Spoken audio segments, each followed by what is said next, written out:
Hello everyone, welcome to Virendra classes.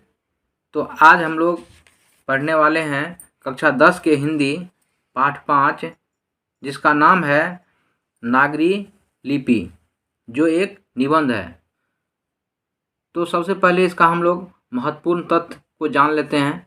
महत्वपूर्ण तथ्य में पहला है, प्रस्तुत निबंध नागरी लिपि बहुमुखी प्रतिभा के धनी गुणाकर मूले की पुस्तक भारतीय लिपियों की कहानी से लिया गया है। इस निबंध में हिंदी की अपनी लिपि नागरी या देवनागरी के ऐतिहासिक विकास की रूपरेखा को स्पष्ट किया गया है। देवनागरी लिपि की प्राचीनता, व्यापकता और इसकी विभिन्न शाखाओं का इस निबंध में विस्तार पूर्वक वर्णन किया गया है। प्रस्तुत निबंध की भाषा प्रवाहपूर्ण है तथा तथ्यात्मक विकृति होने के बावजूद निरसता से परे हैं। तो अब हम लोग वस्तुनिष्ठ प्रश्न को देखते हैं। तो पहला वस्तुनिष्ठ प्रश्न है, नागरी लिपि शीर्षक निबंध के निबंधकार हैं। तो इसका जो निबंधकार हैं वह है गुणाकर मूले। गुणाकर मूले, इसका सही आंसर होगा गुणाकर मूले। दूसरा प्रश्न है, नागरी लिपि शीर्षक पाठ किस पुस्तक से लिया गया है? तो इसका जो आंसर होगा वह होगा भारतीय लिपि की कहानी, ऑप्शन बी इसका राइट आंसर है। तीसरा प्रश्न है, मराठी भाषा की लिपि कौन सी है? मराठी भाषा की लिपि कौन सी है? तो देवनागरी, इसका सही आंसर होगा देवनागरी। सिद्धम क्या है? सिद्धम क्या है? एक प्रकार की लिपि। सिद्धम क्या है? एक प्रकार की लिपि। पांचवा प्रश्न है, किसे देवनागरी की संज्ञा दी गई है? किसे देवनागरी की संज्ञा दी गई है? काशी को, इसका सही आंसर होगा काशी। हिंदी के आदि कवि कौन हैं? इसका सही आंसर होगा सरहप्पा। इसका सही आंसर होगा सरहप्पा। अमोघ वर्ष कौन था? अमोघ वर्ष कौन था? इसका सही आंसर होगा प्रख्याता राष्ट्रकूट राजा। प्रख्याता राष्ट्रकूट राजा।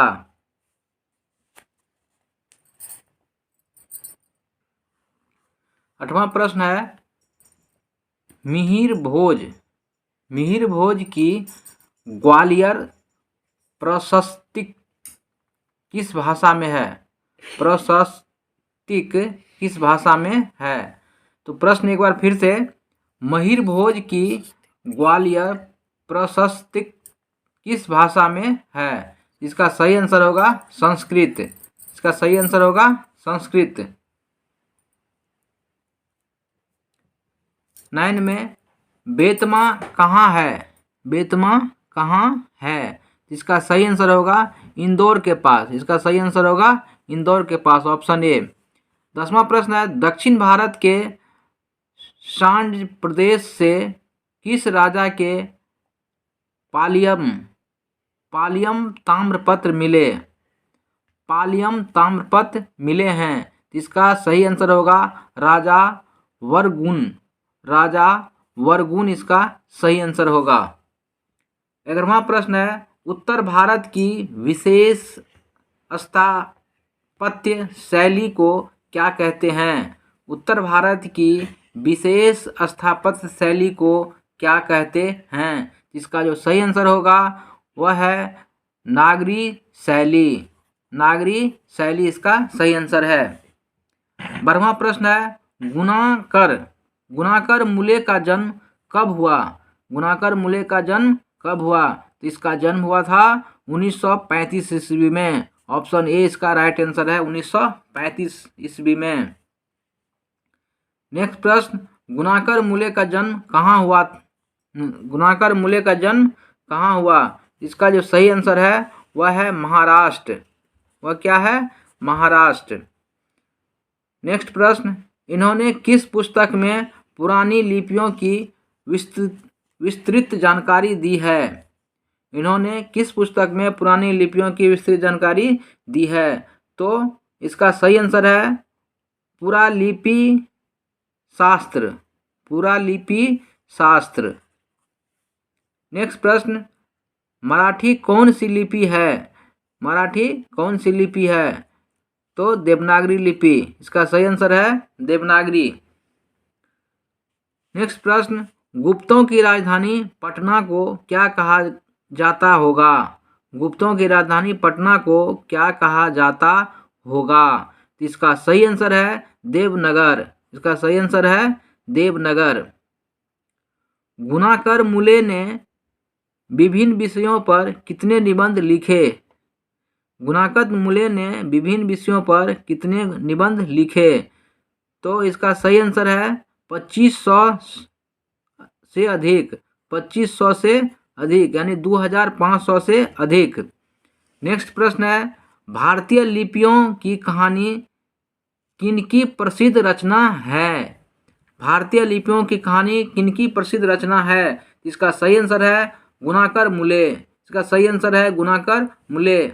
नेक्स्ट प्रश्न, इस्लामी शासन का भारत में आरंभ काल है? इस्लामी शासन का भारत में आरंभ काल है। इसका सही आंसर है 13वीं सदी से। इसका सही आंसर है 13वीं सदी से। नेक्स्ट प्रश्न, गुणाकर मुले की मृत्यु कब हुई? ये वेरी वेरी इंपॉर्टेंट क्वेश्चन है। गुणाकर मुले की मृत्यु कब हुई? इसमें लगा लीजिए वेरी वेरी इंपॉर्टेंट। इसका जो सही आंसर होगा वो होगा 2009 ईस्वी में। 2009 ईस्वी में। देखिए बच्चों, एक नोट्स है बहुत ही महत्वपूर्ण।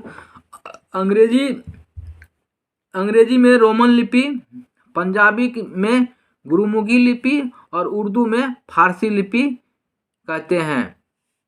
यानी अंग्रेजी को रोमन लिपि में लिखते हैं, पंजाबी को गुरुमुखी लिपि में और उर्दू को फारसी लिपि में। तो इसको भी याद रखना है, ये बहुत ही महत्वपूर्ण है।